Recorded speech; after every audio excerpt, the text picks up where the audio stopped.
តោះឥឡូវយើងមករៀនដំឡើងកម្មវិធី Windows Server 2022នៅលើកម្មវិធី VMware ណាមកយើងរៀនដំឡើងsoftware មួយហ្នឹងនៅលើម៉ាស៊ីន VMware យើងអញ្ចឹងយើងមាន scenario មួយចំនួនដែលខ្ញុំនឹងបង្ហាញណាទី1យើងត្រូវរៀបចំម៉ាស៊ីន VM យើងទី2យើងដាក់ disk ISO ចូលក្នុង disk យើងហ្នឹងហើយបើកដំណើរកម្មវិធី VMware បាទរួច press any key ដោយកាលដំឡើង Windows 10 អញ្ចឹងបាទអញ្ចឹងយើងបើកកម្មវិធី VMware មកអញ្ចឹងយើងចាប់ផ្ដើមក្នុងការបង្កើតនៅ Visual Machine ថ្មីមួយបាទចុច next កន្លែងនេះយកជំរើសទី3 I will install operation ហ្នឹងបាទរួចចុច next ទៀតកន្លែងនេះរើសយក Windows Server 2022បាទបន្តមកទៀតចុច next កន្លែងនេះយើងរើសទីតាំងរក្សាទុក file OS យ៉ាងហ្នឹងណារក្សាទុកនៅកន្លែងណាអញ្ចឹងដោយឡែកក្នុងសម្រាប់ខ្ញុំគឺខ្ញុំទុកក្នុង drive D folder VM ខ្ញុំនេះខ្ញុំបង្កើត folder Win Server 2022ហើយខ្ញុំទុកវាក្នុង folder មួយហ្នឹងដែលខ្ញុំបានដាក់ទំហំ hard disk ឲ្យវាហ្នឹងគឺមានទំហំ 50G ហើយយើងអាច customize នៅ hardware មួយចំនួនដូចជា RAM ប្រសិនបើ 2G យើងគិតថាវាអូសមិនរួចទេយើងដាក់ឲ្យវាដល់ 4G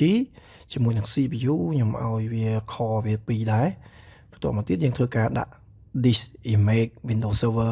2022យើងចូលបាទយើង browse ទៅកាន់ទីតាំងដែលយើងបាន download file Windows Server 2022យើងមកបាទរួចចុច open បាទកន្លែងអត់មានកន្លែងនេះដូរទៀតទេបាទយើង close finish ហើយយើងធ្វើការបើកម៉ាស៊ីនរបស់យើងណាបាទយើងធ្វើការបើកម៉ាស៊ីនរបស់យើងបាទយើងបើកដំណើរការម៉ាស៊ីន VMware របស់យើង step ទី3ហើយ step ទី4 press any key ហ្នឹងបាទអញ្ចឹងយើងចុច power on this visual machine មកហើយយើង click លើផ្ទាំងតនេហ្នឹងមួយហើយយើង press any key ណាមួយបាទអញ្ចឹងកន្លែងហ្នឹងត្រូវតែយក mouse click នៅពេលដែលវាចេញល្ងិតហ្នឹងណាហើយបន្តមកទៀតយើងចុច key ណាមួយនៅលើ keyboard ទៅវាចូលដល់កន្លែងហ្នឹងហើយកន្លែងនេះយើងចុច next យកពាក្យ install now បាទកន្លែងនេះយើងយកពាក្យថា I don't have product key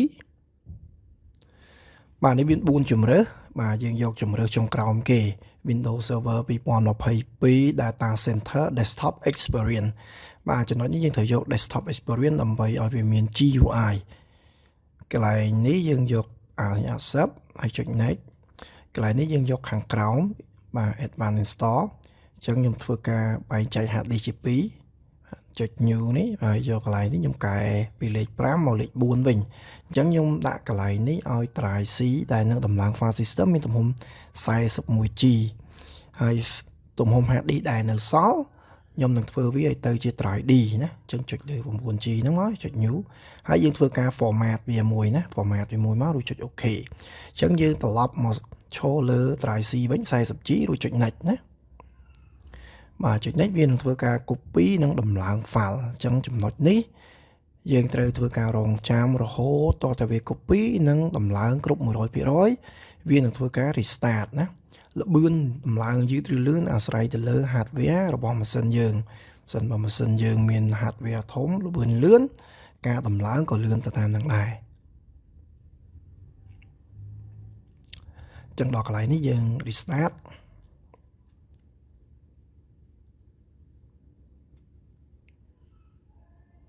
ចឹងនេះវាធ្វើការ start up Windows Server 2022លើកទី1រៀងយូរបន្តិចណាដោយសារវាធ្វើការរៀបចំ file មួយចំនួនឲ្យយើងអញ្ចឹងអាដំបូងរៀងយូរបន្តិចតែនៅពេលដែលវារៀបចំរួចរាល់ហើយលខយទៀតអត់ពិបាកទេអញ្ចឹង user default គឺ administrator ហើយ password យើងចង់ដាក់អីក៏បានដែរតែចាំបាច់ត្រូវតែមានយ៉ាងហោចណាស់គឺ8ខ្ទង់ហើយមានលេខមានអក្សរលាយចូលគ្នានិមិត្តសញ្ញាអក្សរដោយមានលេខអក្សរធំអក្សរតូចអីលាយគ្នាដែរណាទៅវាព្រមបើយើងដាក់ខ្វះលក្ខខណ្ឌណាមួយគឺវាអត់ទទួលយក password នោះទេយើងព្យាយាមដាក់ឲ្យត្រូវណាបាទរួចចុច finish បាទអញ្ចឹង Windows Server យើងរួចរាល់ហើយយើងចុច Control Alt Delete អញ្ចឹងយើងអាចនៅលើហ្នឹងយើងអាចចុចលើពាក្យ VM មកហើយនៅខាងក្រោមយើងស្វែងរកពាក្យថា Send Control Alt Delete បន្តមកទៀតយើងធ្វើការវាបញ្ចូលនៅ password ដែលយើងដាក់មុនហ្នឹងមិញហ្នឹងខ្ញុំដាក់ admin add 123អញ្ចឹងណាបាទ add ធំឈូក123 បាទនេះគឺជា Windows Server 2022យើងបានដំឡើងរួចរាល់ហើយនេះគឺជាផ្ទាំងដែលវានឹង load មកពេល start up ដំបូងអញ្ចឹងជាធម្មតា Windows Server វាតែងតែ alert មកនៅផ្ទាំង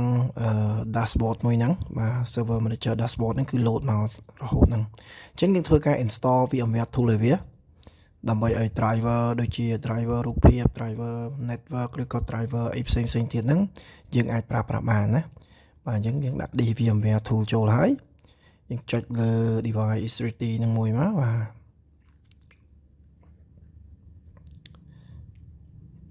ចុចលើវាមួយហើយយើងយកពាក្យថា run setup 64.ee ហ្នឹងបាទ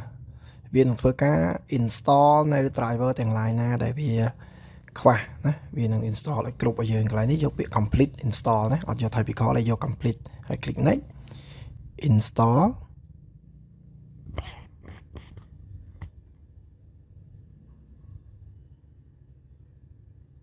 ចឹងដល់ពេលដែលយើង install driver រួចរាល់គ្រប់គ្រាន់ឃើញថា screen របស់យើងរៀងធំជាងមុនបាទដោយសារតែវាស្គាល់នៅ driver រូបភាព driver ផ្សេងៗហ្នឹងណាអញ្ចឹងចំណុចកន្លែងនេះចាំបាច់ត្រូវតែ restart ម៉ាស៊ីនមួយណា restart ម៉ាស៊ីនមួយអញ្ចឹងយើង restart ម៉ាស៊ីនមួយទៅដើម្បីឲ្យវារួចរាល់បាទអញ្ចឹងយើងធ្វើការ restart តែយើងរងចាំបន្តិចវានឹង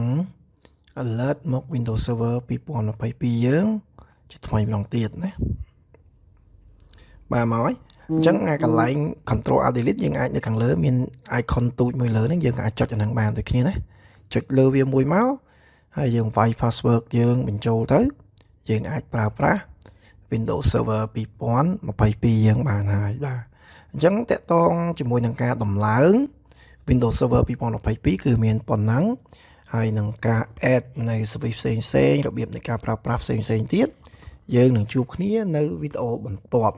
អញ្ចឹងប្រសិនបើគិតថាវីដេអូនេះមានប្រយោជន៍អាចចែកម្លែកទៅអ្នកដទៃឬក៏អាច subscribe channel នេះដើម្បីទទួលបានវីដេអូថ្មីៗទៀតបាទសូមអរគុណ